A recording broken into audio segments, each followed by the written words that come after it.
To follow up with the face painting and face up questions, a little bit about the process of face ups are questions that I get asked a lot too.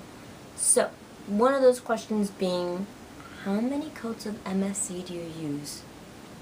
How frequently do you spray your dolls? How long do you let them sit out in a ventilated area with MSC to dry? So to answer the first one, I will usually use as many layers as it takes to put on the face up. That means when I do the first layer, it is just the blushing and different kinds of like shadows that would be on the face. Spray it with MSC, let it rest for 30 minutes. I bring it back inside, and then I do the next part, which will be like eyeshadow and like lip color and like the start of eyebrows, you know. Spray it with another layer of MSC, I set it outside, let it dry for 30 minutes, and then I bring it back inside. I do another layer. I will do that as many times as the layers need, because it is very much like working in Photoshop. If you've ever worked in Photoshop, you work in layers, because if something happens, you can at least erase it and try to like fix that without messing up previous layers that you've worked on. And I usually do pastel work first and then acrylic paint work. Some people do it the other way around. It really depends on the artist, depends on what you do, but that's what I do. How many times do you spray your dolls? I usually will try to get them cleaned up. That means I will completely remove clothing. I'll go over them with a Mr. Clean eraser to make sure that there's no staining on my dolls, and I will check to see if the MSC is still there in a nice layer that I like it. You can usually tell because MSC has like a matte finish, and so when you feel it, it's not really like smooth. It has like a slight texture to it. Some people like to clean their dolls like every week. Some people clean their dolls like every day. It really depends on you and what your doll is wearing, you know. I would say to at least do it maybe like once a month. You know, these are, like I said, I've mentioned before, they're very expensive dolls, so you want to make sure that they're well taken care of. So make sure you clean your dolls regularly, and you know, if it needs an MSC spray up, then do it. I only say and want to mention about gloss. If your doll has gloss anywhere on your body, make sure that when you're spraying the MSC again, that if it's like, for example, a face up, you may want to be careful about spraying that MSC over the gloss, because it may take away that finish, the glossy finish, because it's putting matte on top of that gloss. So I would just kind of leave it to, you know, if you have a body that you want to spray, and do it again. Unless you have gloss on hand and you want to re-gloss it afterwards. It's kind of what happens, you know. Just be careful with that.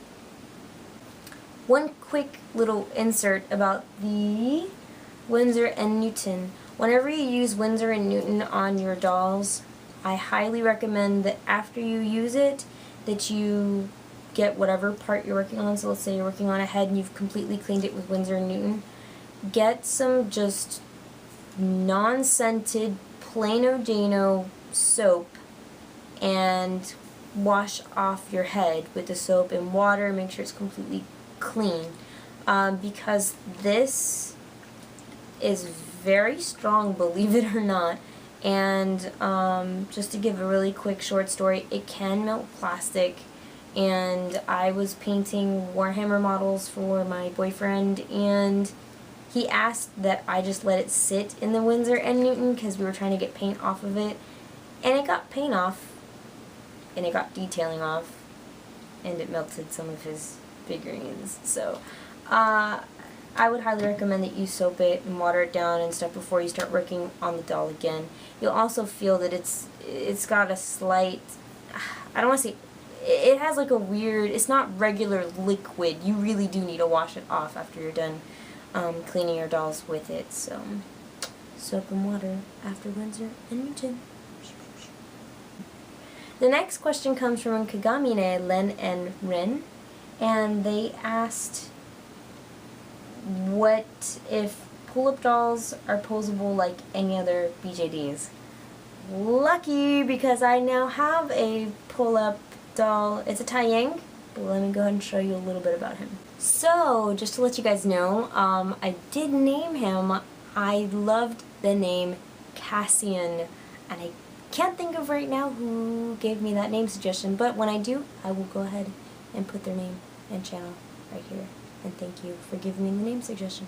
Anyway, so Cassian is a Taiyang, which is in the pull-up family, I guess you want to say. It's pull-up's boyfriend, as it says on the card.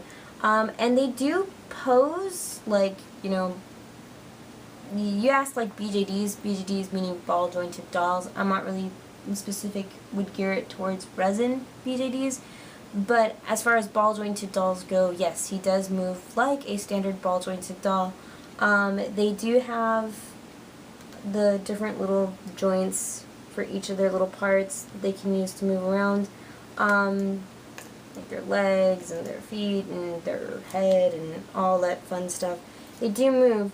The only thing, and I'm now seeing this, is that they do pose, but not like, oh my gosh, I'm gonna get this doll because it poses the best. I personally like these dolls because of their styles that they come with. I really like what they look like. I'm not really foreseeing myself playing with this doll. It's just like, look at my doll, he's pretty. I like him a lot. But people have actually modded these dolls with Obitsu bodies, and I can see why. The bodies, I'm not like gonna promote anything like, you know, oh, they've got like, you know, the best jointing or anything.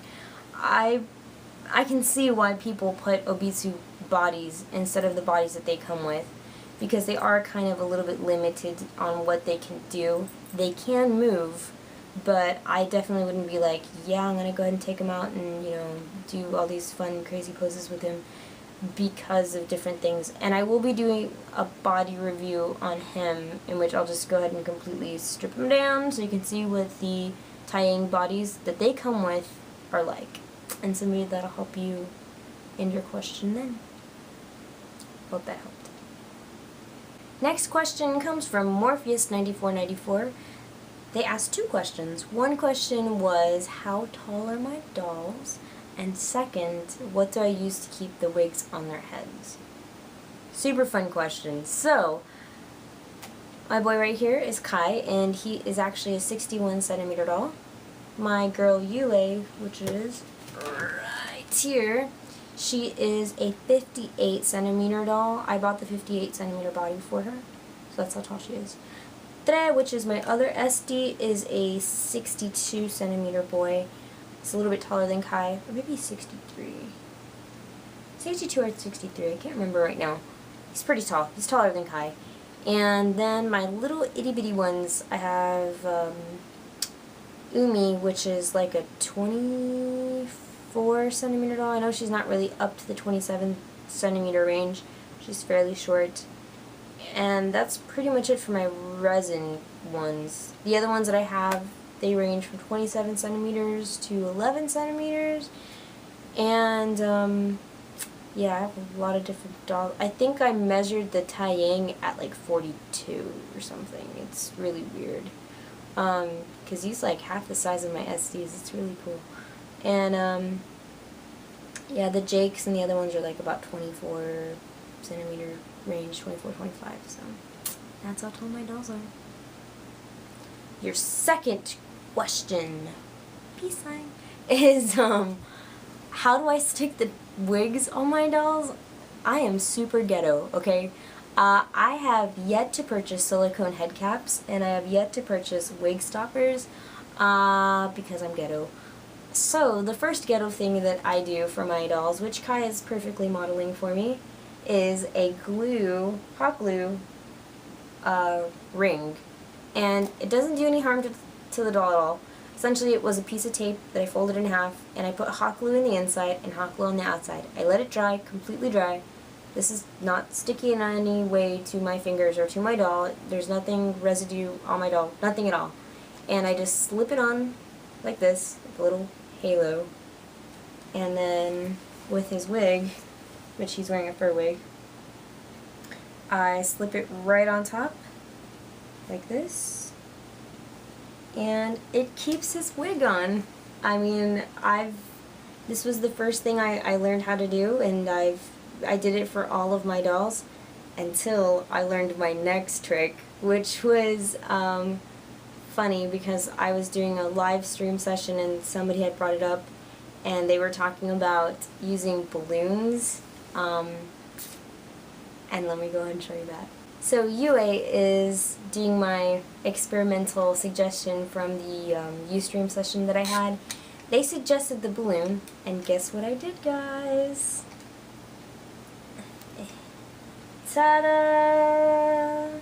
Looks like a swimmer cap, and I tried picking like as neutral as a color as I could find that I had available, and I had this like pink colored beigey one, I guess.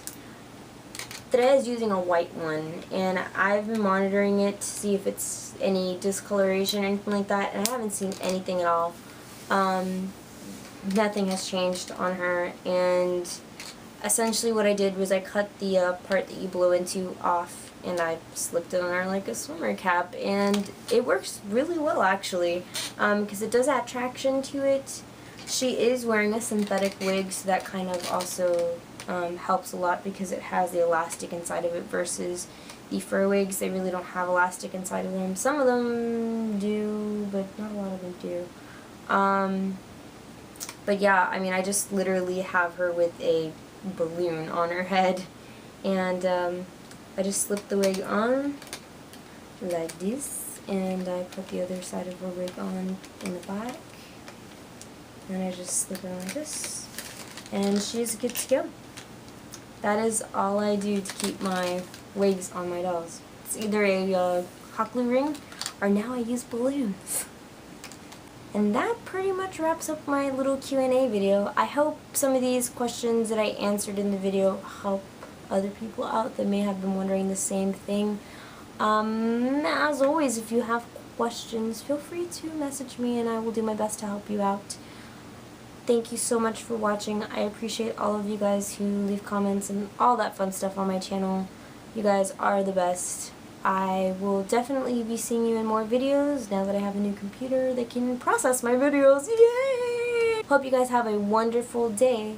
I will see you guys later. Bye! This is what happens. I don't even do anything amazing. It's just dumb. Who am I gonna hold? I have no one to hold. She's naked. Who would I want to hold? Answers to them if they were wondering. See, and then I find out that that sounds really stupid, then I'm just like, why did I say that? But it's just like, it's like word throw up, and I just can't stop talking because it's just like, bleh. You're naked, I'm sorry. Do you want clothes? I don't have, we'll do the Little Mermaid on you. You'll just have hair covering your parts. It doesn't smell too bad. Like, I know some cigars smell really, like, ranky and nasty, but, like, this one actually doesn't smell too bad at all. The next fun topic of subject, that's my brain thinking dyslexic terms. And I use an acrylic